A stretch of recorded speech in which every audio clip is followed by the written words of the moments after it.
하나님 말씀 봅니다. 출애굽기 20장 22절에서 마지막 26절까지입니다. 여호와께서 모세에게 이르시되 너는 이스라엘 자손에게 이같이 이르라. 내가 하늘로부터 너희에게 말하는 것을 너희 스스로 보았으니 너희는 나를 비겨서 은으로나 금으로나 너희를 위하여 신상을 만들지 말고 내게 토단을 쌓고 그 위에 내 양과 소로 내 범죄와 화목제를 드리라. 내가 내 이름을 기념하게 하는 모든 곳에서 내게 임하여 복을 주리라. 내가 내게 돌로 제단을 쌓거든 다듬은 돌로 쌓지 말라. 내가 정으로 그것을 쪼면 부정하게 함이니라. 너는 청개로 내 제단에 오르지 말라. 내 하체가 그 위에서 드러날까 함이니라. 아멘. 오늘의 말씀 가운데서 19절의 말씀을 함께 읽도록 하겠습니다. 모세에게 이르되 당신이 우리에게 말씀하소서 우리가 들으리이다. 하나님이 우리에게 말씀하시지 말게 하소서 우리가 죽을까 하나이다. 아멘. 사실상 오늘의 이 말씀은 그 십계명이라고 불려지는 말씀입니다. 우리 찬송가 앞에도 십계명이 있고 어느 교회에서는 성경을 성시 낭독, 성시 교독을 하지 않고 십계명을 낭송하는 교회도 있음을 압니다. 이만큼 십계명은 중요합니다. 오늘은 이 짧은 시간이지만 십계명을 어떻게 이해할 것인가에 대한 설교의 내용입니다. 십계명이라는 이 말씀은 오늘의 제목을 보면 약정서라고 되어 있습니다. 오늘의 말씀에서도 제가 써놨습니다만 출애굽기 34장 28절에 보게 되어지면 십계명을 언약의 책이라고 표시하고 있습니다. 본래 십계명은 언약의 문서입니다. 그래서 영어에서는 stipulation 이렇게 표현을 합니다. 이거는 협약서라는 말입니다. 언약 백성들이 하나님과 약정을 맺었다. 그래서 하나님이 우리들에게 말씀하시는 아주 중요한 항목들을 지금 제시하시는 겁니다. 그래서 이 말씀에는 이제 해석이 이제 동원이 될 수밖에 없습니다. 이는 약정이기 때문에. 또 우리가 이 십계명을 이해하는 데 있어서 두 번째의 개념은 19장 25절의 말씀과 그 다음에 우리가 오늘 본문으로 읽었던 22절 그 사이에 이것이 삽입되어 있는 겁니다. 25절에 보면은 모세가 백성에게 내려가서 그들에게 알리리라 라고 이제 이야기를 하고 22절에 보면 여호와께서 모세에게 이르시되 라는 말씀입니다. 그러면 모세가 백성들에게 무엇을 알릴 것인가를 이제 하나님과 체결한 마치 이제 아담이 공인으로서 인류의 대표자로 하나님과 행위 언약을 맺은 것과 같이 행위 언약을 맺었다고 말할 때 우리가 그걸 써놓은 것도 아니고 이제 언약의 개념을 이해하면 이제 방금 제가 했던 행위 언약을 맺었다. 모세가 이제 이스라엘 백성들을 대신해서 약정을 했다. 이 말은 이제 이해를 할 거예요. 우리가 이 시간에 그것을 다루기에는 너무나도 짧기 때문에 다 다룰 수는 없지만, 하나님과 인류와의 그 약정은 우리가 흔히 행위 언약이다 이렇게 이야기를 하는 거고, 모세가 하나님과 다시 말해서 탈출한 사람들, 문자적으로 말하면, 또 영적으로 말하면 교회에 온 사람들, 적어도 구원받았다고 하는 사람들을 대신해서 모세가 이제 하나님과 약정을 맺은 겁니다. 그 약정에 따라서 하나님은 그 행위 언약에 따라서 인간들에게 죽음을 제시한 것입니다. 이 말은 영적 죽음과 일시적인 죽음이 임해졌다 이 말입니다. 타락이 되어진 거죠. 마찬가지로 지난주 제가 설교하면서 이스라엘 백성들이 탈출할 때에 어중이 떠중이들이 다 함께 출발했습니다. 교회도 마찬가지다 이 말을 제가 했습니다. 어중이 떠중이들이 교회에 다 올 겁니다.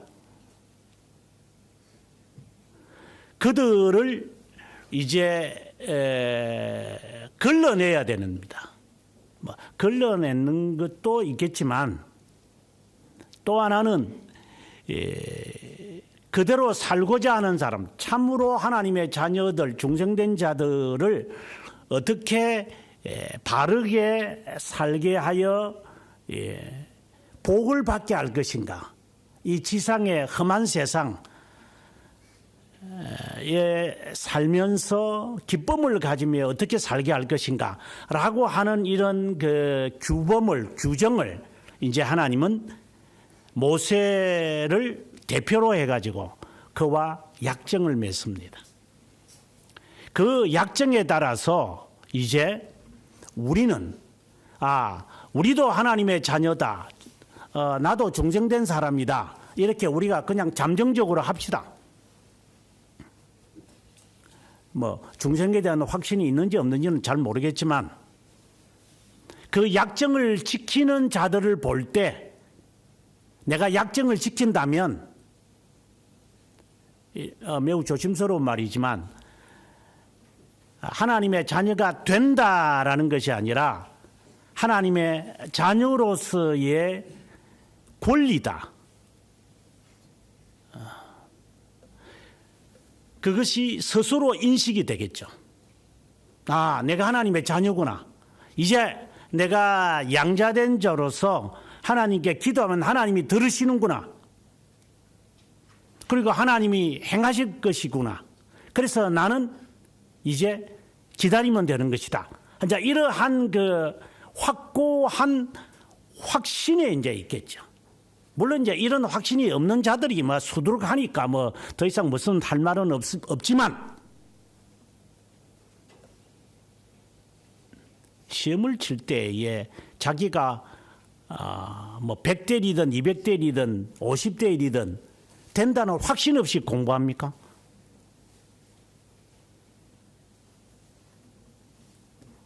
제가 농담 삼아 그런 말을 했지만, 나는 시험을 43살까지, 정확하게 42살까지 나는 시험만 친 사람이다 그랬어요. 시험을 치는 놈이 어떤 놈인지는 정확하게 압니다. 그 이후에 20년 동안 시험 치는 놈을 감독한 사람이니까.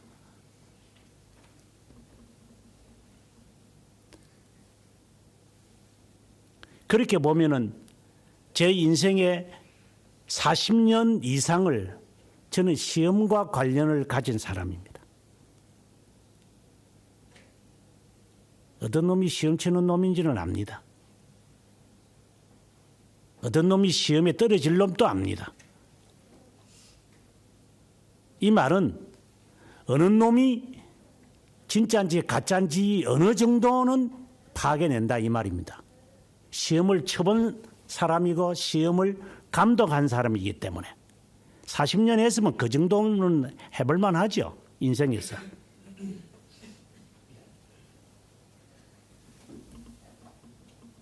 그래서 학기말 시험을 안 쳐도 대충 그 놈의 실력은 파악이 됩니다. 그 정도는 해냅니다. 40년을 했기 때문에. 여러분 직장에서 40년 일해본 사람도 없겠지만 해보면 알 겁니다.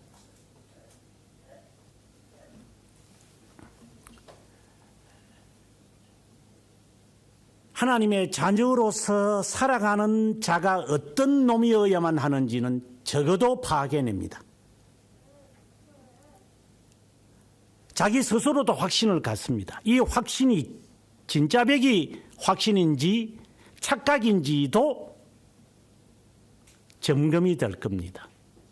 이 약정에 따라서 사는 자 같으면. 그냥 확신이 있는 사람은 하나님의 자녀라는 확신이 있다면 이 약정을 준수합니다.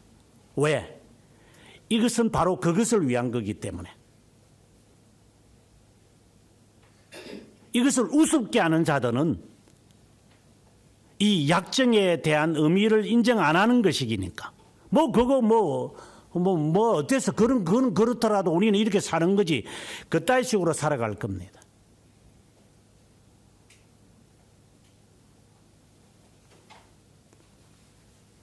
요즘에 놈들이 아주 못된 놈들이 많아서 그렇지만 그건 꼰대들이 하는 짓거리라고 그럽니다. 이것들이 입이 더러워서 그따위 소리를 만들어냅니다. 지금 꼰대에 들어가는 사람들이 지금 아마 1964년생, 53년생부터 아마 이제 64년까지 이르는 사람들일 겁니다. 저도 그 중에 한 명입니다. 이 시대가 지나고 나면은 이 나라는 망합니다.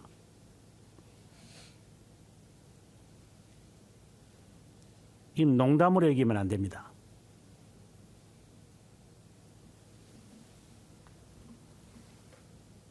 진짜 이거는 진짜 꼰대가 하는 말이죠.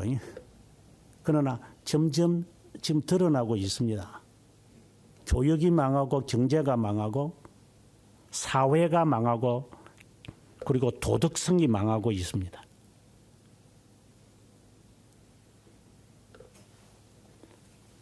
앞으로 망쪽은 더 많아질 거라고 제가 계속해서 수년간 경고하고 있습니다. 정신 똑바로 안 차리면 농담으로 여겼다가 망할 겁니다. 하나님의 자녀는 이래든 저래든 이 약정을 지키며 살 겁니다. 그게 꼰대입니까? 요령을 피우는 놈입니까? 그거는 그냥 하나님과 모세가 맺은 거고 그거 그냥 적절하게 파악하고 살지 아마 그렇게 거의 대부분이 살아갈 겁니다. 제가 반드시 말하지만 그런 놈들은 확신이 없을 겁니다. 기도를 해도 지 의지로 된다. 아멘. 아멘인지 아멘인지 야멘인지 아멘인지도 잘 모르겠지만 그따위 식으로 할 겁니다. 왜? 너는 아직 인생의 증명이 안 된 놈들이니까. 인생의 증명이 안 됐다 이 말입니다. 너는 아직 인생의 증명이 된다는 말을 이해가 안 될 겁니다. 인생의 증명이 안 된 놈이 무슨 말을 하겠습니까?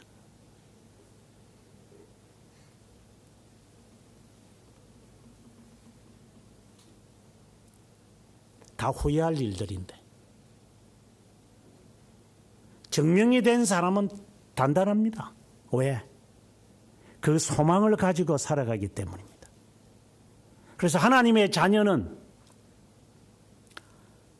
하늘에 소망을 두고 확신을 가지고 있기에 40년간 내가 애굽에 살아도 언제든지 포기하고 광야로 가버리고 광야에 40년 동안 살아도 언제든지 포기하고 하나님의 명령을 따라서 형제들과 함께 고통을 겪습니다. 이건 하늘에 소망을 가진 자만이 할 수 있는 행동들입니다. 하늘에 소망이 없는 사람들은 이게 이해가 안 됩니다. 그거 없이 어떻게 살아? 그거 있어야 되잖아. 그거 어떻게 말이 안 되지. 그 애들은 걱정이 안 돼. 애들 걱정됩니다. 그러나 하늘에 소망을 둔 사람은 애들이 걱정을 하고 안 가고 하는 이 자체가 문제가 아니라 보통 이제 가끔씩 이제 이단들이 저희 교회에 방문을 하긴 하는데 이제 제대로 방문했죠. 귀신 잡는 해병대에 걸린 것처럼 이단 잡는 이제 목사한테 잘 굴러 들어왔죠. 이것들이 제시하는 것 가운데 하나는 우리 여기 새로운 교회는 그 아이들이 신앙 교육을 어떻게 해요? 이렇게 물어봅니다. 그래서 애들 신앙 교육을 뭐 어떻게 해요? 그냥 어른들하고 같이 하면 되는 거지. 그 아이들 주일학교도 뭐 있고 뭐 이래 뭐 되는 거 아니? 주일학교가 있는 게 이단이라는 게 아니라 그렇게 시스템이 되어져야 신앙 교육이 된다는 이 착각에 빠지고 있다, 이 말을 제가 하는 겁니다. 이걸 벗어나야 신앙생활을 잘한다 하는 것도 아니라 그것에 고정관념으로 돼 있는 게 꼰대지. 무엇이 꼰대겠냐? 적어도 꼰대들은 그래도 지키기나 있지. 꼰대가 아닌 놈들은 요령만 피우는 쥐새끼들이지 않는가.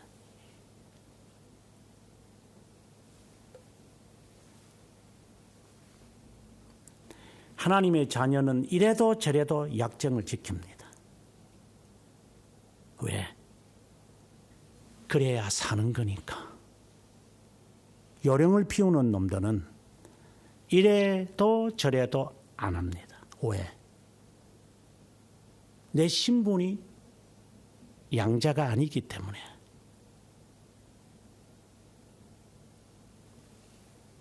오늘의 이 말씀을 10계명이다, 뭐 10개의 계명이다, 이렇게 고정관념을 가지는 데서 탈출해야 됩니다.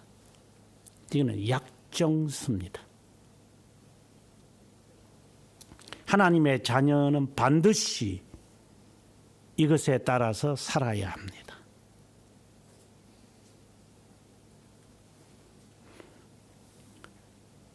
오늘의 이 십계명에 대해서 세 번째에 우리가 본문으로 들어가기 전에 알아야 하는 것은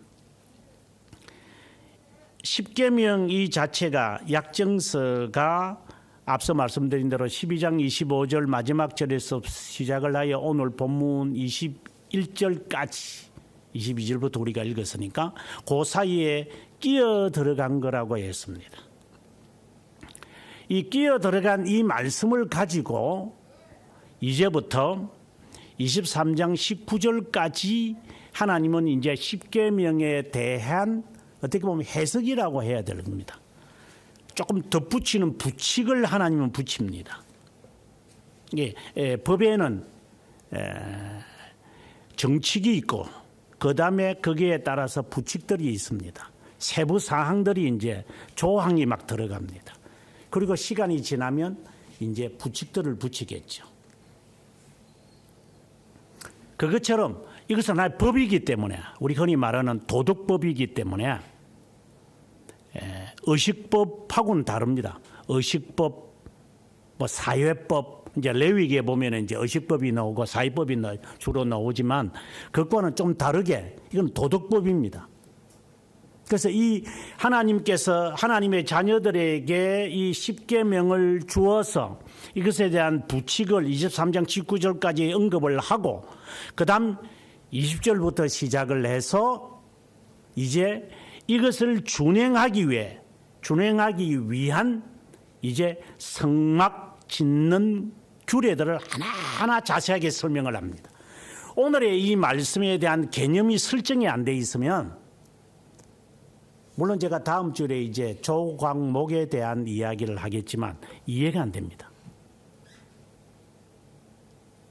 뭐 매듭질을 해야 된다, 뭐 맥고리를 해야 된다, 뭐 금으로 뭐 덮어 세워야 한다, 뭐 이런 여러 가지 아주 복잡한 것들이 막 등장하기 시작합니다. 그럼 우리는 막 그냥 빨리 이게 지나가 보고 말자, 뭐 이런 내용들 그 없어도 뭐 그 신앙생활 아마 거의 대부분들이 그따위 식으로 할 겁니다. 왜? 규정을 제대로 읽지 않고 살기 때문에. 오늘의 이 말씀 10계명을 비롯해서 23장 19절의 이 규정을 제대로 인지하지 않기 때문에. 왜 하나님이 이렇게까지 뭐 이런 뭔데 이런 것까지 필요해 이거? 이해가 안 됩니다. 지금까지 그따위 식으로 신앙생활을 했기 때문에 예수쟁이들이 이 모양입니다.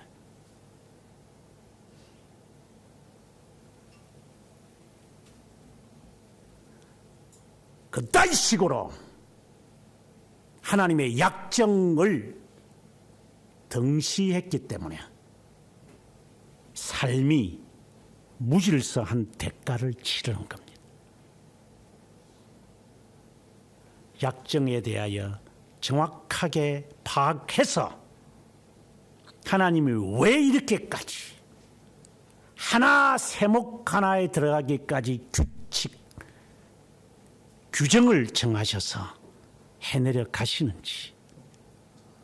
그리고 이어서 이제 하나님이 의식을 제정하셔가지고 우리들에게 왜 남자는 바지를 입고 뭐 하나 뭐 뭐란 그 남자는 왜 치마를 입지 말라고 하셨는가? 뭐 스코틀랜드 가 보니까 뭐 남자들 치마 입고 다니는데 스코틀랜드 가 보셨어요? 동영상에서만 봤지. 스코틀랜드 사람들 바지 잘 입고 다녀요. 그래 의식을 할 때 치마를 입겠죠. 그때는 바지 만드는 기술이 없어서 핫바지를 만들었겠고. 스코틀랜드 가보지도 않은 인간들이 뭐 치마 입고 다니고 뭐 미얀마에 가보니까 뭐 그 남자들 치마 입고 있더라.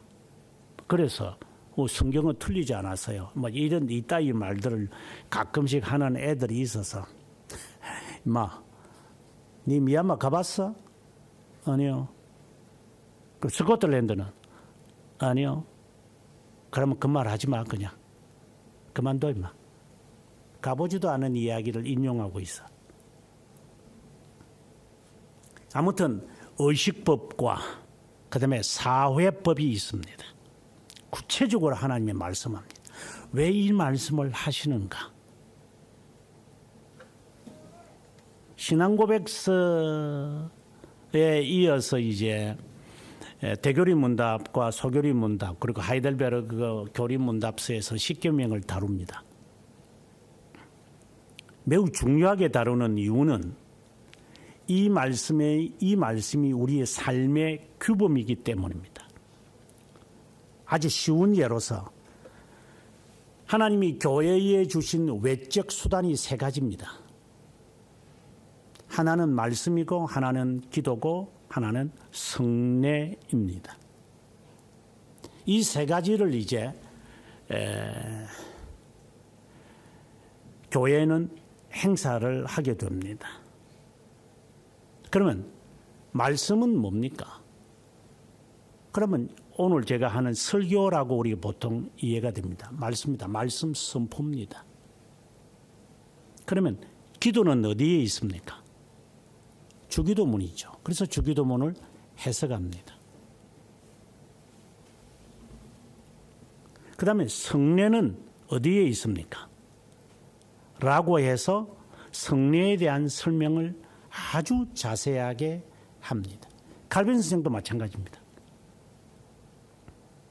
성례에 대한 설명을 아주 많이 합니다.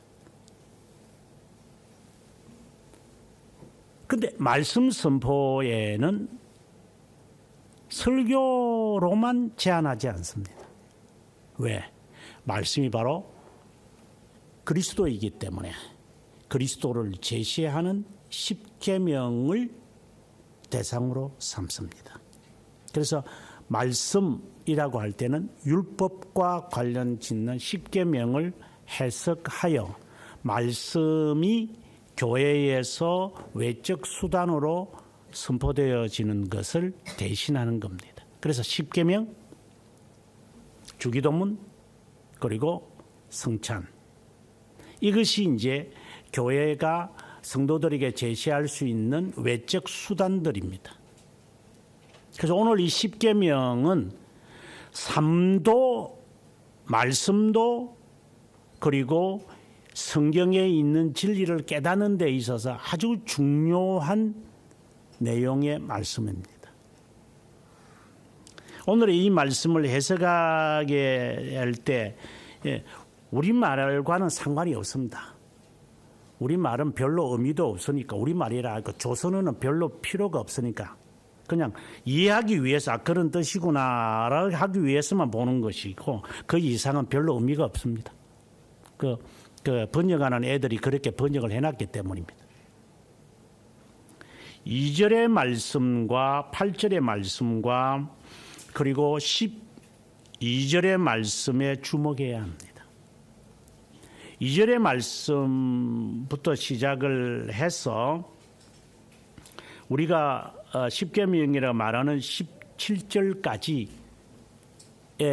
이르는 이 내용, 이 전체에는 우리가 흔히 말하는 동사죠. 살인하지 말라, 도둑질하지 말라, 이러한 그 말씀들을 제시하기 위해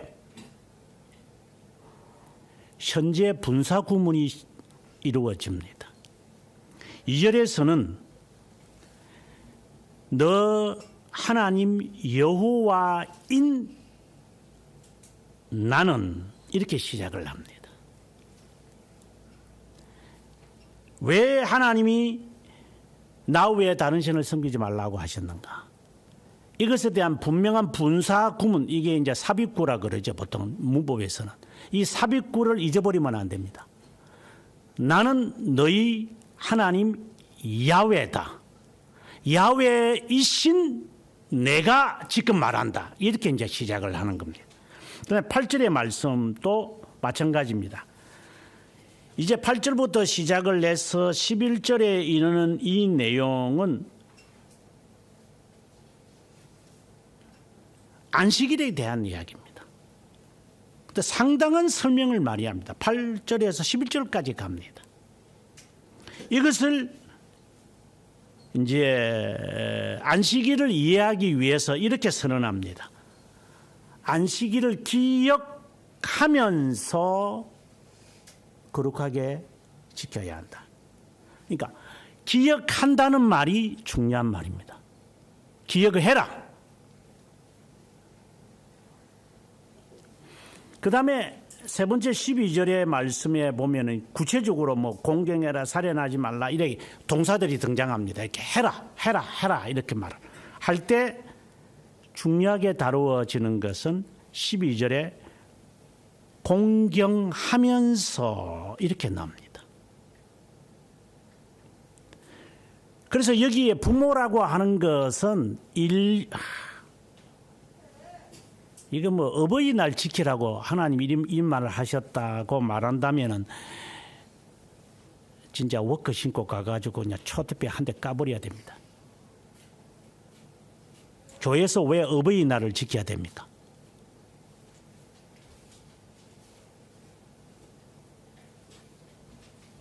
약속 있는 즉 계명이라고 그렇게 해야 된대. 그래서 너는 대교리 문답을 공부를 안 해봤겠다. 하이델베르크에서 십계명을 네가 해석하는 것을 모르겠다. 왜? 문자적으로 바라보니까. 이제 좀 있으면 이제 뭐 하나님의 이름을 망령되이 일컫는 자에게는 죄를 갚되 뭐 아버지로부터 우상 숭배에 대한 둘째 규명을 하면서 아버지로부터 아들에게 3, 4대까지 이르게 한다. 그러니까 3, 4대 끝나네 이제. 우상숭배한 거는 그다음부터는 괜찮겠네. 아마 이렇게 해석하겠지 네가. 여기서 부모는 너를 낳아준 부모를 말하지 않습니다.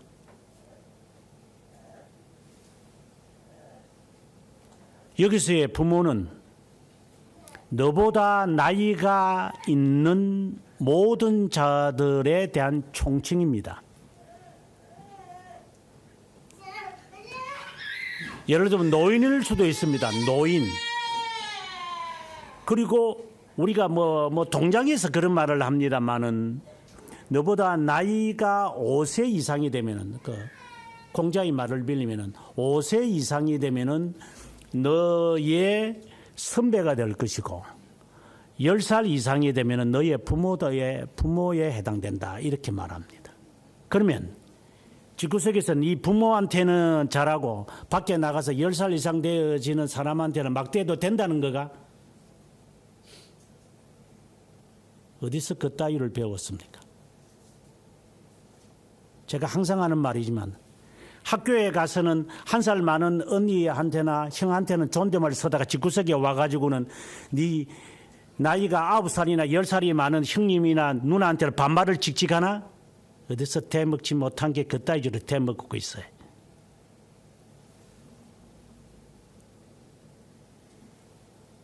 그 말이나 부모한테 내 나를 낳아준 부모니까 잘하고 밖에 나가서 남의 부모가 되는 사람한테는 행동을 그따위로 해? 이제 이런 식으로 해석을 할 겁니다. 이제 인간들이.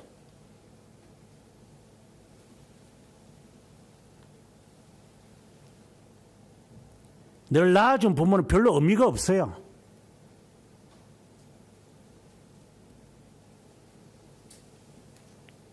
그래서 어버이날을 지키지 말라는 말입니다. 교회에서. 그런데 왜 부모라고 말해요? 성경은 영예를 돌려야 하는, 여기서 영예라는 말이거든요. 높이 공경해라 이 말이 이제 높이 받들어라 또는 최고의 상급을 베풀어라. 이제 여기에 공경이란 말이 이제 그 말입니다. 최고로 대우해라 이 말이거든요. 최고로 대우를 해야 될 것에 대한 모본을 세울 때 부모 외에는 없어요. 뭐 동아리를 할 겁니까? 선배로 할 겁니까? 그래서 이 단어를 빌려온 것입니다. 그래서 에베소서에서는 주 안에서 부모를 공경하라고 제한을 고리를 건 겁니다. 네 부모한테 네가 하는 짓거리를 보니 너의 사회생활이 어떻는 것을 짐작하겠다. 쉽게 말하면 그 말입니다. 네 부모한테 행하는 짓거리를 보니 네가 인생이 어떻게 될 건지 짐작이 된다. 이 말입니다. 부모가 자식한테 행하는 꼬라지를 보니 네 인생이 어떻게 풀려갈지가 눈에 선하다. 이 말입니다. 나를 낳아준 부모이기 때문에 뭐 난다. 그 말의 의미는 없습니다. 모본에 불과한 겁니다. 어떤 사람은 그럽니다. 부모 그 전도를 위해서 한답니다. 네 부모 전도를 위해서 하는 자세를 보니 네 삶이 어떻게 전도 생활을 하는지 눈에 선하다. 그것도 못하는데 이걸 하겠어요? 이 말입니다.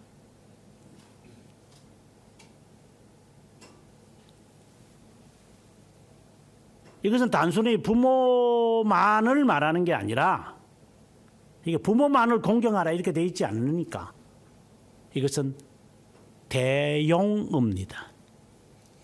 네 부모의 말을 네가 안 듣는 거 보니까 너보다 10살이 많은, 이거는 그냥 제가 하는 말이고 10살이 많은 사람들 어르신네들 어떻게 행동하는지 눈에 선하다. 그래서 네가 그런 일을 당할 거다. 이 말이 조건이 붙는 겁니다. 그래서 부모에게 영예를 돌리는 심정으로 그 다음에 살인하지 말라, 도둑질하지 말라, 간음하지 말라, 이웃에 있는 것을 탐내지 말라, 거짓 증거하지 말라 이렇게 나오는 겁니다. 그래서 첫째 돌판, 둘째 돌판이라는 개념도 있지만 이 본문을 이해하려면 방금 제시했던 이 세 가지의 현재 분사를 기억해야 됩니다. 그러면 첫 번째 나왔던 첫 번째 계명부터 시작을 해서 세 번째 계명에 이르는 이 내용이 한 묶음이 되는데 여기에는 하나님은 너의 야훼다. 제가 지난주 설교인데 너의 야훼이시기인 하나님이 너에게 말한다. 이렇게 돼 나오는 거죠. 이것은 관계를 말합니다. 첫 번째 계명과 세 번째 계명은 하나님과 나와의 이 관계 유지를 위해서는 하나님이 야훼이심을 기억해야 됩니다. 야훼이심을 기억하기 위해서 제가 세 가지를 여러분에게 제가 말한 것이 아니라 성경에 있는 대로 말했습니다. 첫 번째는 끌어내었다. 너를 끄집어내었다는 것 기억해라. 두 번째는 너를 구원했다. 기억해라. 그리고 너를 구속할 것이다. 하나님이 야훼라고 생각을 하면 이 세 동사를 잊어버리지 말고 사십시오. 잊어버렸다면 당신의 삶이 그리스도인이 아니라는 것을 스스로 증명하는 겁니다.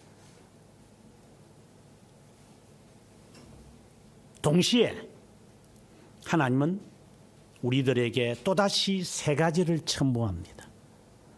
나는 너의 야훼이며 너를 양자로 입양한 자며 하나님과의 관계를 말하죠. 그리고 나는 너와 함께 할 것이다. 방금 말했던 이 세 가지와 또 첨부되어진 이 세 가지를 모르면서 신앙생활을 했다면 당신은 지금까지 헛다리 잡았어. 생활이 왜 비비고처럼 자꾸만 꼬이는 이유가 있어요.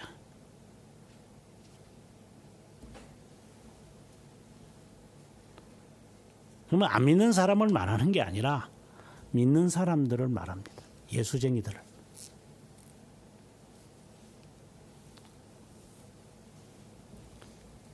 다시 반복합니다. 잊어버리지 마라. 죽을 때까지.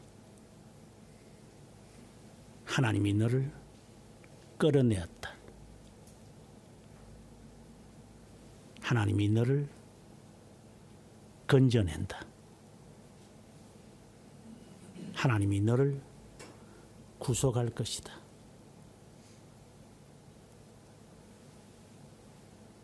그 하나님이 이제 우리들에게 명령을 내리기 시작합니다. 이는 약정을 매깁니다. 내 앞에서, 원어는 그래 되어 있습니다. 나 외에는 다른 신을 섬기지 말라 이 말이 아니라 내 앞에서, 그래서 밑에 각주에 보면은 히브리 말로는 내 앞이라고 되어 있습니다. 너는 내 앞에서 다른 신을 너에게 두지 말아라. 다른 신이란 4절에 가보면 우상이라고 말을 했고, 그리고 23절에 가보면 은이나 금으로 너희를 위해 신상을 만들지 말라. 여기서 우상에 대한 개념이 이제 나오는데 너를 위한 거다라고 얘기하는 겁니다. 하나님을 위한 게 아니라 너를 위한 거잖아. 이제 그렇게 되면 이제 이게 신앙생활에 이제 그때부터 이제 이게 벌써 이제 이게 뒤틀리기 시작합니다.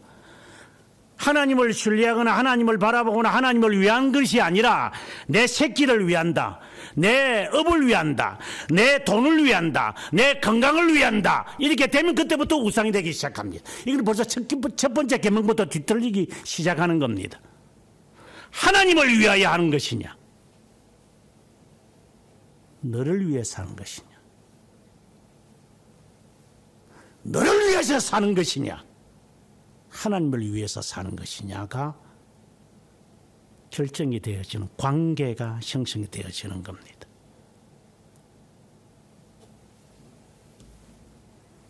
이것이 정리가 안 되면 신앙생활은 불가능합니다. 잘 먹고 잘 살아야 되니까. 잘 먹고 잘 살아야 되니까. 하나님은 필요가 없어요. 하나님은 나를 위해서 있는 분이지. 나를 도와야 돼. 내 가정을 도와야 되고 내 삶을 도와야 되고 내 생계를 도와야 돼. 하나님은 그 이상 존재가 아니야. 내가 기도하면 들어줘야 돼. 하나님은 내가 슬프면 위로해 줘야 되고, 하나님의 존재는 그 외에는 어떤 것도 없어요. 나를 끄집어내고 나를 구원하고 나와 함께하고 나를 구속하고 나를 양자로 삼고 내 앞에서 행하는 그런 하나님을 전혀 인정하지 않는 사람들. 그래서 예수쟁이래. 그래도 너는 누구를 위해서 사느냐? 나를 위해서 살지요. 나 때문에 신앙생활 하는 거잖아요. 내 새끼 잘 되려고. 잘 되게 안 되게 하는 게 네가. 이 시작 자체가 다 첫 단추가 벌써 다릅니다.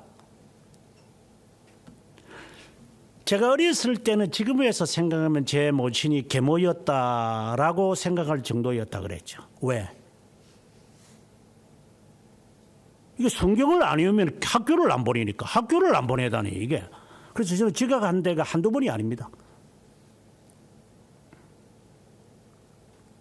그래서 학교 선생님이 저를 얼마나 때렸는지. 그래서 우리 어머니가 저는 계모인 줄 알았어요. 이미 교회 안 가는 거는 이거 학교 안 가는 거하고 비교가 안 돼. 이거는 그냥. 그래서 저는 분명히 우리 어머니는 나를 어디 고아원에서 데리고 왔을 것 같다. 나중에 보니까 엄지 손가락에 제가 어머니 손가락을 닮았다고만 보니까, 그런 것 같다. 이제 나중에 생각했지. 그때 당시는 진짜 기분 되게 나쁘죠. 이걸 계모 아니면 할 짓이 없는 거잖아. 학교를 안 보낸 게 어디 있어요? 학교가 엄청난 게 큰 건인데. 요즘 세상은 뭐 부모가 지가 어디 가고 싶으니까 자녀도 뭐 자연학습 해가지고 학교도 안 보내더구만. 사쿠라들. 지를 위해서 애를 학교를 안 보내.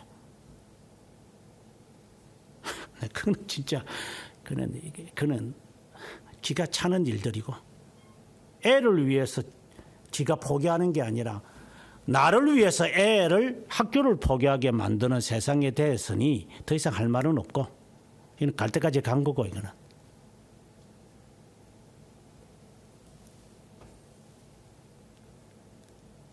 그냥 아주 단순한 이야기입니다. 너는 하나님을 위해서 사냐, 너를 위해서 사냐. 이것이 첫 번째 계명의 선언입니다.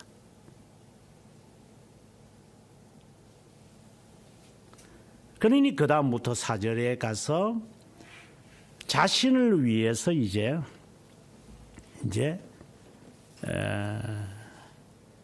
골로새서의 말씀에도 잘 나타나 있습니다만은 우상 숭배는 탐심이다 이렇게 말을 하는데, 자연스럽게 연결이 되죠. 하나님을 위한 게 아니니까 나를 위한 거니까. 우상에 대한 이야기를 하시면서 4절에 5절에 가보면은 절하지도 말고 섬기지도 말라고 합니다. 그래서 이제 로만 가톨릭이 이 말씀을 가지고 문자적으로 해석을 하죠. 우리 절 안에 그 마리아상 갖다 놓고 그래 경배해 이랍니다. 이렇게 어느 조작을 합니다. 제가 늘 말하지만 이 공산주의하는 이 스탈린부터 시작을 해서 뭐 그 전에 뭐 레닌도 있고 그 전에는 칼 마르크스도 있지만 이것들은 이 말장난을 잘 칩니다. 이 공산주의 하는 애들의 특징이라고 제가 말했습니다. 이 말장난하는 애들.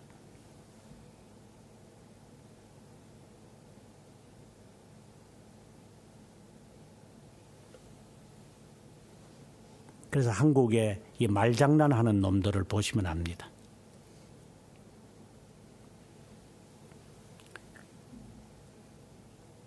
근데 절하지 않고 만들지. 나는 섬기지도 않았고 우리는 섬기지 않아.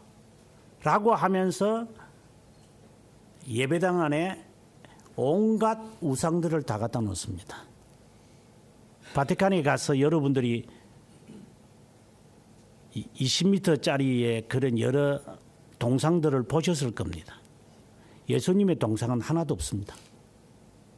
다 저것들한테 헌금 많이 낸 사람들의 동상들만 다 세워놨습니다. 그 우리나라 그 김대건 동상도 있습니다.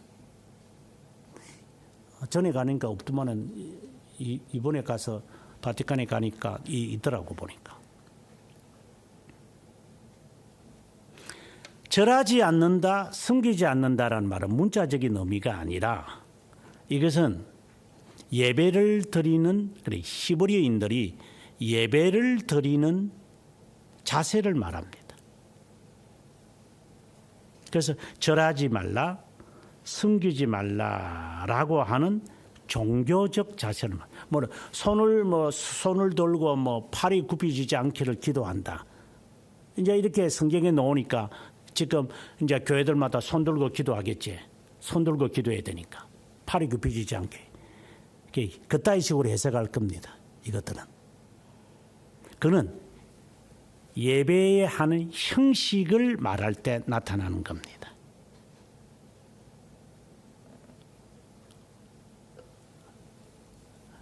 손을 들어야 기도가 되고 손을 들어야 찬송이 된다. 교회들마다 다 그렇게 지금 한국 교회들 보면 이것들이 그냥 꼭 우상 숭배하는 것들이 어디 아바타를 봤다. 아바타인가 무슨 영화가 요즘에 나오니까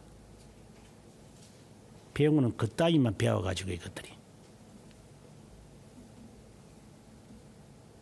이걸 문자적으로 사용하는 로만 가톨릭과 같은 짓거리들입니다.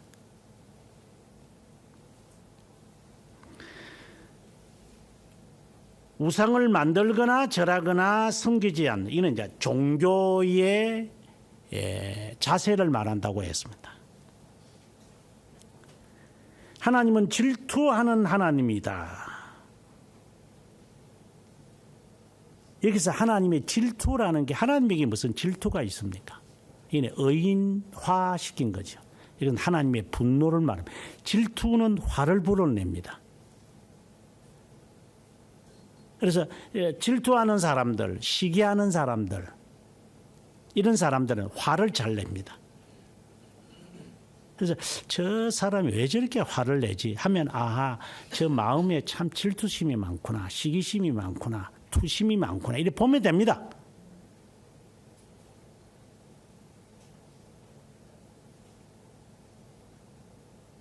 그럼 질투심이 없는 사람들은 그는 화를 적게 내는가? 그 말은 아닙니다. 질투심이 있으면 이게 consequently 그냥 자연스럽게 나옵니다. 이게 그냥 이렇게 화내는 게 나옵니다. 그게 의분인지 공분인지 그는 잘 모르겠지만 이게 분노를 자주 내는 사람들, 그거는 질투심이 많다는 스스로에 있는 것을 그냥 뿜어내는 거, 발출하는 것밖에 없습니다. 성깔을 가진 사람들을 보시면 됩니다.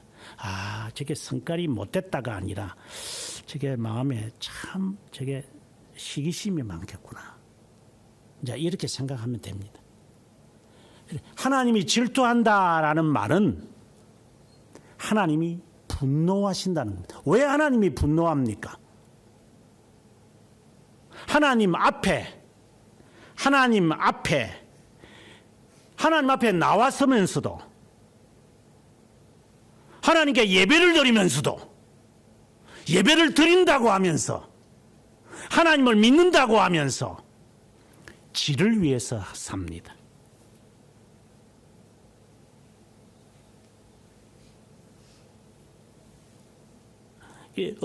지금은 그렇지 않습니다만은 작년인가 재작년까지만 해도 아이를 키우는 그 갓난아기를 키우는 그 젊은 부부가 있었는데 이 애가 아프니까 병원에 간다고 그 시간이 또 예배 시간밖에 없대. 그래서 또 예배 시간이 가버렸더라고. 그래서 내 마음속에 이게 걸쳤나 하는 생각이 들 때가. 애가 우상이지 내한테는. 애를 사랑하는 마음은요. 그렇다면 평소에 그러면 독감 안 들리게 하든가 그러면.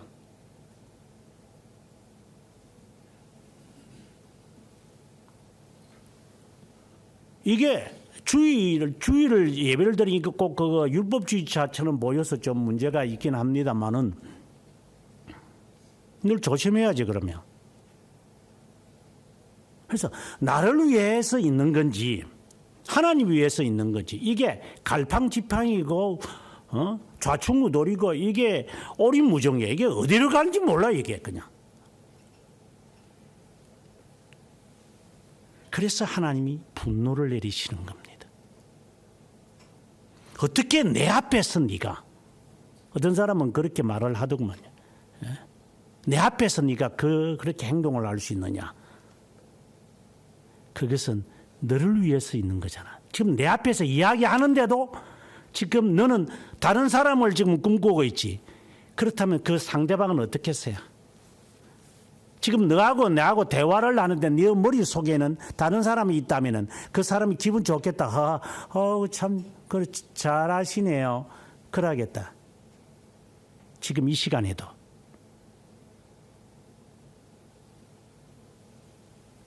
뭘 먹을까 뭘 마실까를 그런 데만 관심이 있지.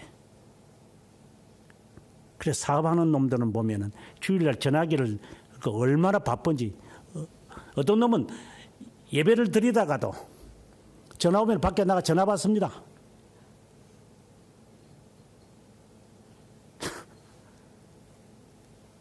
어떻게 보면 율법주의자처럼 보이지만 제가 하는 말이 이 개념이 안 돼 있는 애들입니다. 나중에 안식일에 대한 이야기가 나오겠습니다만은 하나님이 쉬셨는데 쉽게 말하면 그 말입니다. 하나님이 쉬셨는데 여기서 쉰다라는 말이 이제 또 해석이 들어가야 되겠지만 네가 뭔데 쉬지 않아?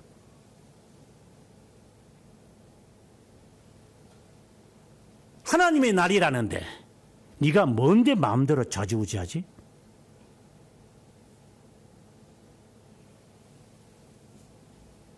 이게 간이 밖에 나온 사람들입니다.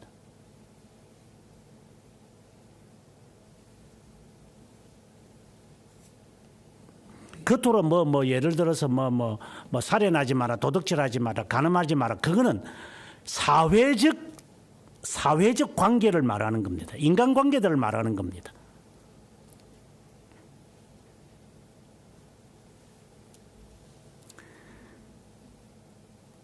하나님은 질투하는 하나님이적 나를 미워하는 자의 죄를 갚되 하나님 앞에서 자신을 위한 자, 쉽게 말하면 그렇게 됩니다. 왜 이런 일이 생길까? 이제 설명을 합니다. 네 아버지로부터 아들에게까지 3, 4대가 이럴 거다. 이 말은 조상의 죄를 말하는 원죄를 말하는 겁니다. 네가 왜 그 짓을 하겠냐? 원죄 때문에 조상의 죄를 말하는 겁니다.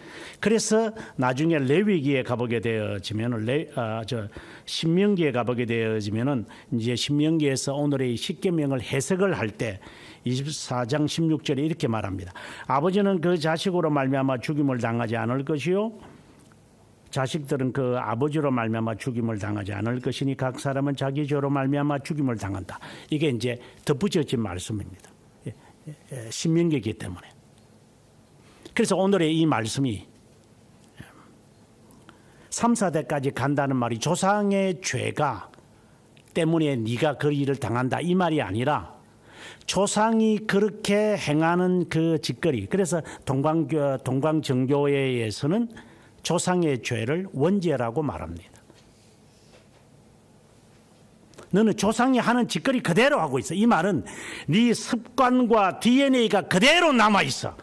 옷을 벗어라, 자기를 부인하라 이렇게 아무리 말을 해도 안 버립니다.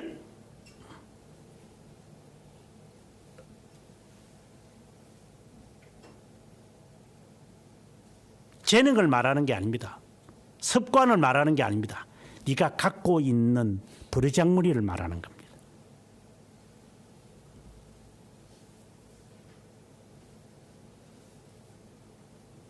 삼, 4대까지 갈 거다.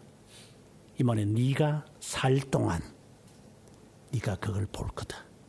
네 부모에게서 네가 보았고 네 자식에게서 네가 볼 것이고 자식의 자식에게서 네가 볼 거다. 안 없어지는구나. 제가 늘 하는 말입니다. 오늘 네가 하는 행동은 네가 죽을 때까지 네 앞에서 사라지지 않을 거다.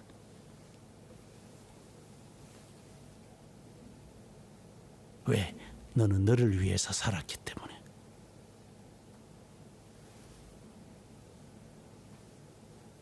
이것이 3, 4대라는 말입니다.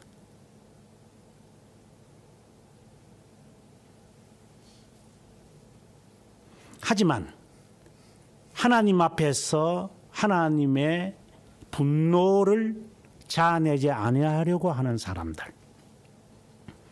영원할 것이다.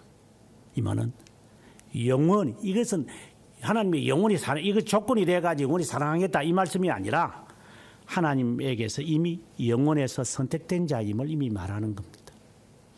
그래서 너희가 나를 사랑하는구나.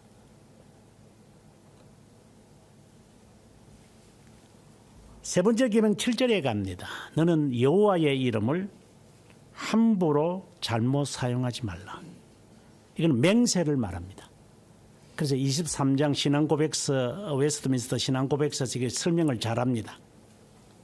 이걸 우습게 하는 사람들이 많습니다. 세례도 마찬가지고 하나님 앞에서 이게 맹세할 때 함부로 맹세합니다. 결혼도 마찬가지입니다. 하나님 앞에서 맹세하면서 결혼해 놓고서는 그 다 잊어버립니다. 그래서 집구석에 돌아오면은 하나님 앞에서 맹세했던 거 다 잊어버리고 지 습관대로 하는 짓거리 합니다.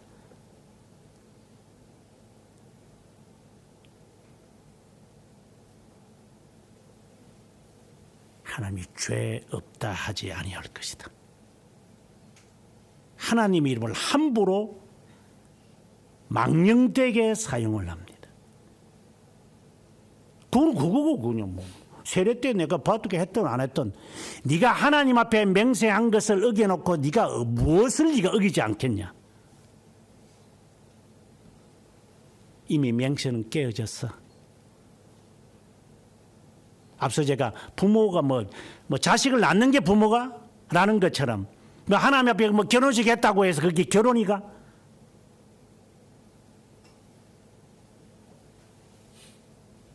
그게 을매기에서 사냐? 그거나 부모나 마찬가지지. 인간적으로 자식을 낳았다고 하는 인륜관계나 하나님 앞에 엄격하게 맹세해놓고서 이건 뭐 그보다 더 강한 거지요. 하나님 앞에 맹세해놓고서는 이제 삶 속에 돌아와서 네 마음대로 행동해. 하나님을 섬기겠다고 하는 게 어디 갔어 이제. 그는 지옥 가야죠. 하나님 앞에 맹세를 어기는 거하고 부모의 인륜관계하고 비교도 될 수 없죠. 이거는. 그래서 죄 없다 하지. 3, 4대도 아니에요. 이거는. 영원히 하나님 앞에서 이름을 망령되게 잘못 사용하는 거라고 했습니다. 우습게 이야기하는 사람들.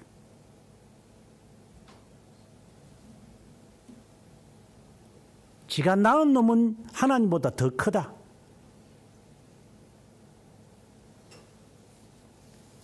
하여튼 이상한 행동들을 합니다. 예수쟁이들이.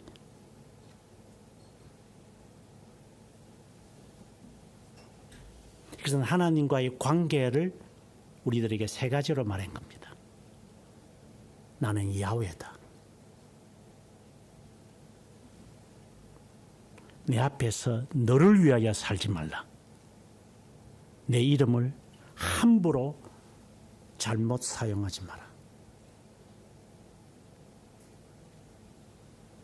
그럼 침묵 지키면 되겠네요. 또 이러죠. 이제 요 잔머리 굴리는 놈들은 그러죠. 나 그럼 나 결혼 안 하고 살면 되고 그래서 너네 쥐새끼다. 그러면 자식을 만나고 되고 그다음에 결혼을 안 해도 되니까 이런 거 다 괜찮겠네요. 그래서 너는 쥐새끼라고 칭한다. 쉽게 말하면 밥 안 먹으면서 다이어트 하는 거랑 같아 이 말입니다.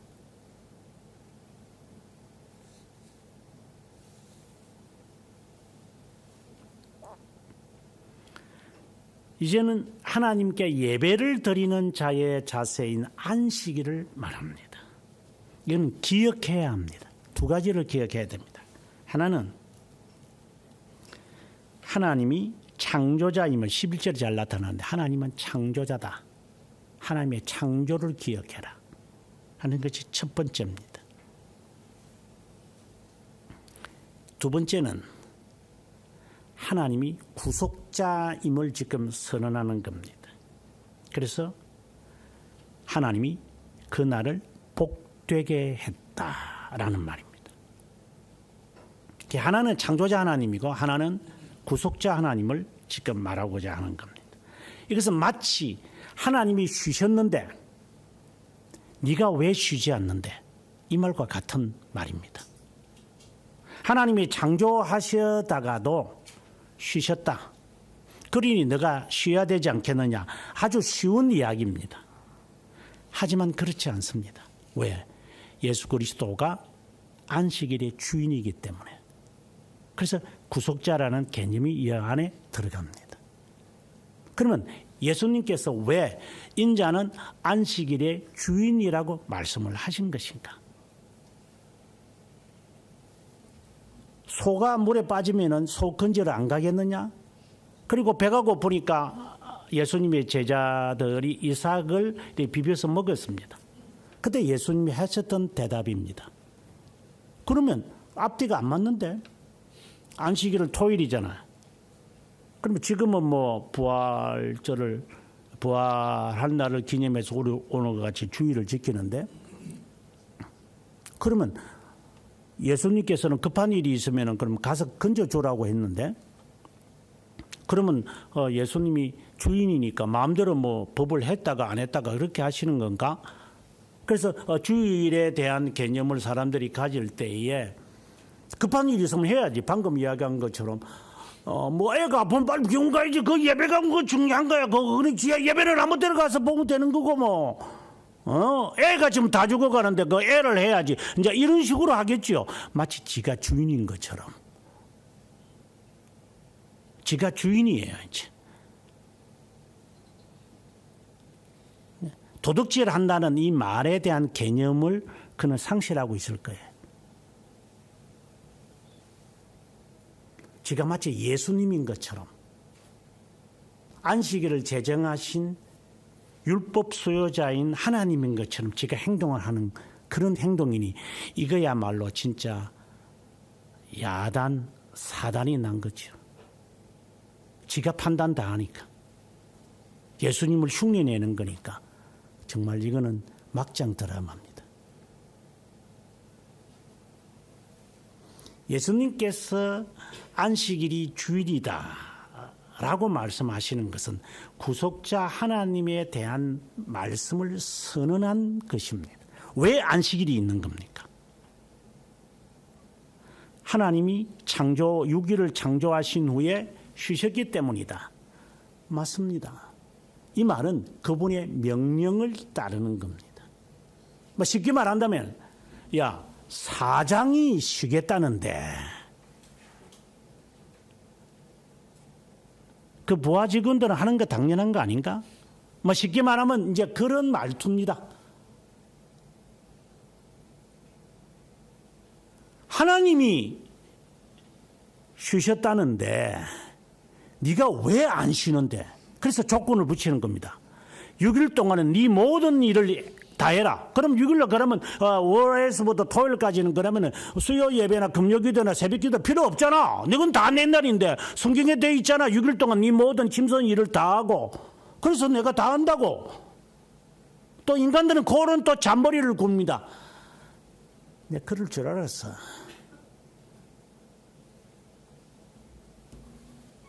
그러니까 10분의 9는 내 거고 10분의 2는 하나님께만 바치면 되는 거지. 이제 그래 잔머리를 굴리겠지. 모든 게 하나님의 것이라는 것 생각은 전혀 없지. 요거는 내 거다. 네 것도 내 거고 내 것도 내 거고 우리 것도 내 거고 다 내 거다. 이제 그러겠지. 그래서 국가 땅에도 가가지고 천박치고 살겠지.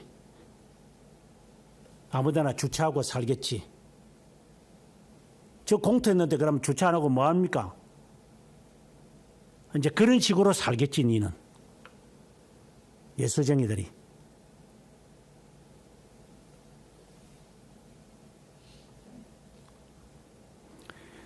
(6일) 동안에 힘써 너의 모든 일을 다 하라는 이 말씀은 안식일을 지킬 것이니까 지키기 위해서 너가 해야 할 일을 다 하라는 말이지.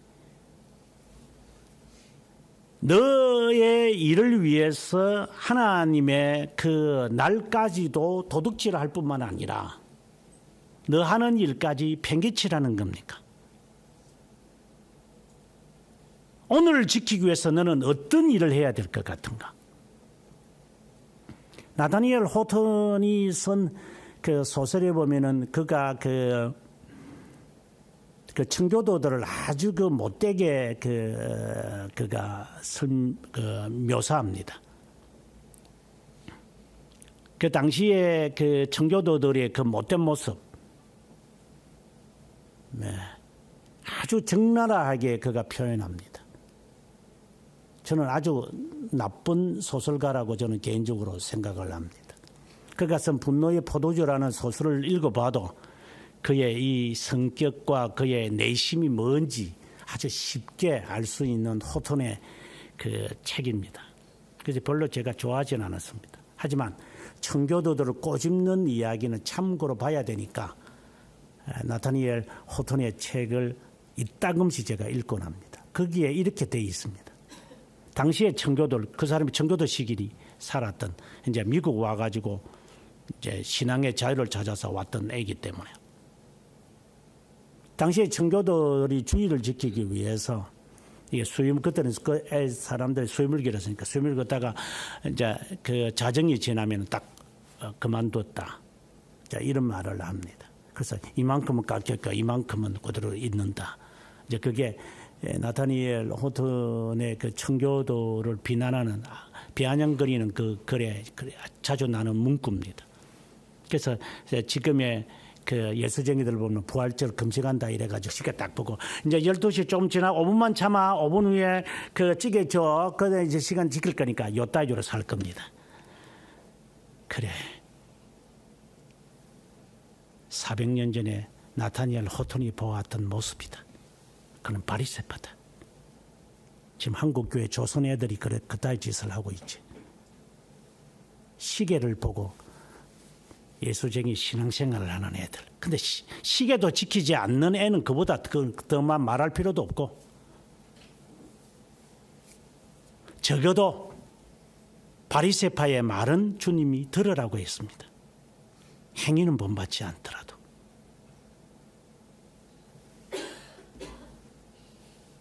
이거는 하나님에게서부터 꾸중을 듣는 것도 이전에 그는 세속인들에게서 꾸중을 듣는 이야기입니다. 야 임마, 네 신앙생활을 그따위로 해? 그럼 신앙생활 하지 마라. 이제 그런 말을 들을 겁니다. 그러니까 더 이상 할 말은 없죠.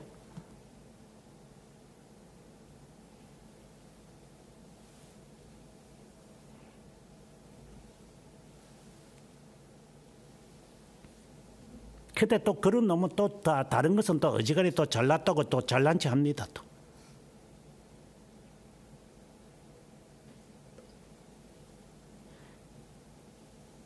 안식일을 지키기 위해서 조건으로 6일을 우리에게 허락하신 것으로 보셔야 합니다. 6일도 하나님의 것이죠. 네 것이 아니다. 그럼 우리는 언제 사회생활을 해요? 사회생활은 그렇게 놀고 먹고 마시고 하라고 사회생활을 하는 게 아니라 사회생활은 12절부터 나오는 그것을 말하는 거다. 도둑질하지 마라, 살인하지 말라, 간음하지 말라, 이웃에 대하여 거짓 증거하지 말라, 이웃에 있는 것을 탐심하지 마라. 그거를 지켜라 이 말이다. 친구들하고 싸돌아 다니지 못하니까 사회생활이 안 된다는 게 아니라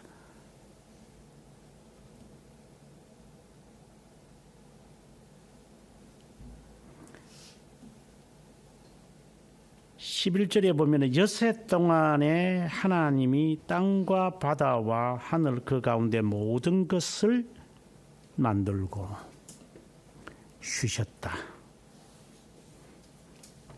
이것을 본받는 것이다. 그것을 본받는 것이다. 이제 12절부터 세 번째 주제로 가서 가장 높게 상급으로 드려라. 뭐 쉽게 말하면 공경해라. 우리말로 그래 되어 있는데. 이상의 이 말씀을 보면 이것은 사회생활을 말하는 겁니다. 사회생활, 인간관계를 말하죠. 그는 하나님과의 관계. 아니 내가 살인하지 않았다고 해서 하나님과의 관계가 안 되는 겁니까? 내가 간음했다고 해서 하나님과의 관계가 안 되는 겁니까? 세상에 살인죄가 크지요. 근데 술주정뱅이가 살인죄하면 그건 살인죄 아니더구만 보니까. 사회법이사 그 당대의 문화의 법에 갔다 왔다 하는 거니까 그게 크게 문제가 되겠어요. 하지만 하나님이 명령을 내리시죠. 사회의 생활에서 기준점들을 하나님은 약정하십니다. 이렇게 살아라. 그래야 사회가 움직여질 것이기 때문에.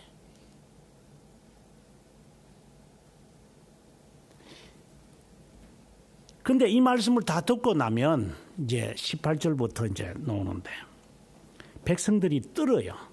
이걸 어떻게 다 지킵니까? 그래서 18절에 그것을 듣고 떨고 멀리 서서 사람들이 어쩔 줄을 모릅니다. 아니 어떻게 다 지켜 지금 이거는 말도 안 돼. 그때 19절에 모세가 말합니다. 모세에게 말하기를 당신이 직접 말하지 말고 건너서 우리에게 말해주세요. 바로 중보자를 지금 여기에서 설명하고자 하는 겁니다. 중보자를 보내주세요. 우리에게 말씀하지 말고 그냥 누가 대신해서 말해주세요. 왜 갑자기 중보자라는 말씀이 나오느냐 하면 이런 말씀들을 보게 되면은 우리는 죄책밖에 남지 않습니다. 죄가 죄를 더하게 되어지니 이거는 무서운 겁니다. 어차피 못 지키는 것. 지키는 것만큼 이익이 있나? 그러면 그렇지 않는다면 왜 못 지킬 이 법을 우리에게 주시는 겁니까? 그것은 못 지킬 것이기 때문에 죄책을 가지라는 개념이 아니라 이것을 지킬 분을 바라보게끔 하는 것임을 알아야 합니다. 예를 들어서 우리가 기독교 강요의 이런 문맥을 보면은 이 진리의 말씀을 이해하기가 쉬운데 죄에 대해서 설명하고 난 다음에 율법을 이제 해설을 합니다. 칼빈성이 2권 8장에서 가장 많이 포함하지요. 59항까지 가니까. 한 항에 59항까지 있는 것은 엄청나지요. 근데 1권 1장 1항에 보면은 이란 거 2장밖에 없는데, 근데 그게 한 장이라. 그 3장까지밖에 없는데 2장이라. 이제 이렇게 되는데, 이게 59장까지 가니까 이게 한 장이라는 게 이건 8장이라는 게 엄청난 내용이죠. 그리고 그걸 이어서 바로 나가는 게 복음과 율법의 관계로 가서 언약 이야기를 하고 바로 중보자 성육신을 설명을 합니다. 이건 하나의 루틴입니다. 진리를 표현해 가는. 그럼 율법을 통하여 예수 그리스도를 찾거나 바라봐야 한다는 겁니다. 이것이 율법이 행할 수 있는 큰 힘입니다. 짓눌리라는 것이 아니라 지금 제가 여러분들에게 1계명부터 시작을 해서 4계명까지 이야기를 할 때 저도 지키기 어렵습니다. 더 나아가서 이제 5계명, 6계명, 10계명까지 가면은 이거는 이제 그때부터 힘들기 시작합니다. 우리가 살아온 것이 그런 스타일이 아니다 보니까. 그럼 여기서 우리가 짓눌리라는 것이 아니라 지금 이 백성들이 이제 제발 우리에게 직접 하지 마시고 당신이 우리에게 말하게 하셔서 우리가 듣게 해주. 하나님이 직접 임하시면은 이게 안 되니까 당신이 대신 중간에서 그 약정을 맺는 사람이 되시기 바랍니다. 쉽게 말하면 변호사 데리고 가가지고 우리가 이제 뭐 집을 저희 나라는 공인중개사가 중간에 서서 이렇게 서류를 꾸며주고 이렇게 합니다만은 이제 미국에서 집을 살 때 보니까 변호사를 꼭 낍니다. 아주 복잡한 서류가 많습니다. 그 복잡한 서류에 변호사가 여기 사인하세요, 여기 사인하세요, 사인하고 그 사인하고 나면은 변호사가 나중에 이제 디드라고 하는 그 이제 정서를 보내줍니다. 이것은 이 사람의 소유 거다라고 하는 디드를 이제 보여주면 그거로 이제 내 소유가 되는 거죠. 우리나라는 이제 은행과 이제 중간에 공인중개사가 끼어서 대신 얼마나 말해 우리도 뭐 여러분도 해보시지만 그 은행에 가서 뭐 계좌 하나 여기 사인하세요. 대출을 받아보신 분은 알지만은 여기 사인하세요. 저기 사인하세요. 뭐 예금 하나 맡기는 것도 여기 사인하세요. 저기 사인 한 7군데 8군데 사인을 계속 내용을 읽어보기도 없어. 그 약정서가 있는데 그 갑은 누구고 어른 누구고 뭐 이런 거 전혀 모르고 그냥 사인만 씩씩 해버립니다. 예, 그걸 읽을 시간이 여유가 없죠. 나중에 집에 가셔서 천천히 읽으세요. 이렇게 하죠. 나중에 이제 일을 당하면 당신이 사인해 놓고서는 왜 이제 와서 오립을 내밉니까? 그렇게 이야기를 하죠. 그만큼 우리가 약정서를 읽는 시간을 중간에 누군가가 해줘야만 되는데 누군가가 안 해주잖아요. 변호사가 끼어들어가지고 이런 내용들은 제가 다 아니 저를 믿고 이게 사인하시면 됩니다. 그래서 변호사를 끼는 거예요. 근데 우리는 변호사가 없어. 나중에 책임은 내밖에 없어. 사인해놓고서는 읽을 시간도 안 주고 이게 안 읽어 그냥 맞아요. 그냥 정말 한심한 문화죠. 지금 이스라엘 백성은 하나님과 약정을 맺으면서 저거 구체적으로 우리가 내용을 다 모르지만 우리가 지킬 수도 없고 지킬 수 있는지도 모르겠고 무슨 말에 의미한지도 모르겠지만 모세 당신이 중간에 서서 우리들에게 지시해 주세요. 제가 그것을 우리가 그것을 쉽게 설명해 주면 그대로 우리가 하겠습니다. 여러분은 어떻습니까? 참된 교회의 표지가 뭡니까?